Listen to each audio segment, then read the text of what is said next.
Hari ini Presiden Prabowo mengadakan pertemuan dengan Menteri Koordinator Perekonomian Airlangga Hartarto, Menteri Keuangan Sri Mulyani, dan Menteri Luar Negeri Sugiono.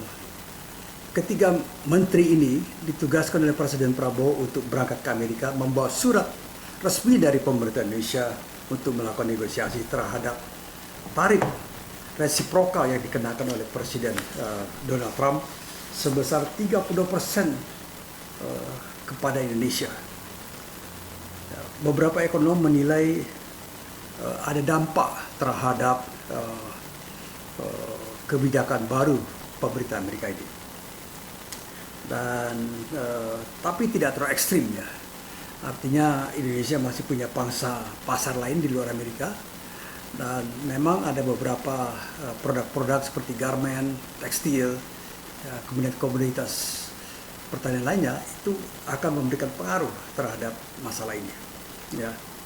Ekonom dari Indep, Fadil Hasan, menilai bahwa dampak kebijakan tarif resiprokal Amerika Serikat terhadap Indonesia relatif moderat. Ya. Artinya di sisi perdagangan, impact-nya yang timbulkan kebijakan Trump ini, resiprokal tarif, mungkin bagi Indonesia bisa dikatakan moderat. Ya, moderat. Secara keseluruhan, ada sekitar 10 komoditas ekspor yang terdampak tarif resiprokal ini. Ya, sejumlah produk ekspor Indonesia seperti tekstil, garment, alas kaki, dan minyak sawit diperkirakan terkena dampak dari kebijakan Amerika Serikat sendiri. Dan kemudian industri tekstil Indonesia dikhawatirkan kian merosot. Asosiasi Produsen Serat dan Benang Film Indonesia mencatat 60% tekstil tutup dalam 2 tahun terakhir ini. Kemudian Kementerian Tenaga Kerja mencatat lebih dari 24.000 buruh tekstil terkena pemutusan hubungan kerja sepanjang 2024. Kondisinya akan lebih diperparah dengan kebijakan Amerika Serikat ini. Ya, memang inilah negosiasi ya, dan yang harus dilakukan oleh pemerintah Indonesia. Amerika Serikat saat ini menempati posisi sebagai mitra dagang terbesar kedua bagi Indonesia setelah Tiongkok. Sekitar 10,5% dari total ekspor Indonesia ditujukan ke pasar Amerika, menjadikan negara tersebut salah satu tujuan utama dari berbagai produk unggulan Indonesia.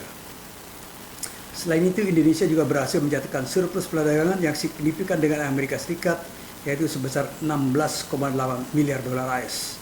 Surplus ini menunjukkan bahwa nilai ekspor Indonesia ke AS jauh lebih melebihi nilai impor dari negara tersebut, mencerminkan hubungan perdagangan selama ini cenderung menguntungkan bagi Indonesia. Namun kondisi ini berpotensi berubah sejak Presiden Amerika Serikat Donald Trump mengumumkan kebijakan baru terkait tarif impor pada Rabu 2 April 2005. Dalam pernyataannya, Trump menetapkan tarif impor dengan angka minimum sebesar 10% yang berlaku terhadap banyak negara dunia termasuk Indonesia. Kebijakan ini merupakan bagian dari langkah besar yang diklaim bertujuan untuk melindungi industri domestik Amerika Serikat dan mengurangi ketergantungan terhadap produk luar negeri. Ya. Dalam daftar negara-negara yang terkena dampak kebijakan Indonesia menempati urutan ke-8 dengan tarif dikenakan mencapai 30%. Jumlah ini tergolong tinggi dibandingkan dengan banyak negara lain dan berpotensi menekan daya saing produk Indonesia di pasar Amerika.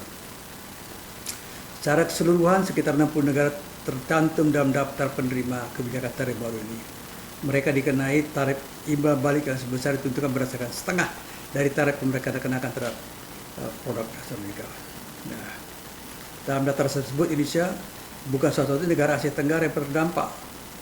Negara lain seperti Malaysia, Kamboja, Vietnam, Thailand juga mengalami kenaikan tarif masing-masing sebesar 24%, 49%, 46%.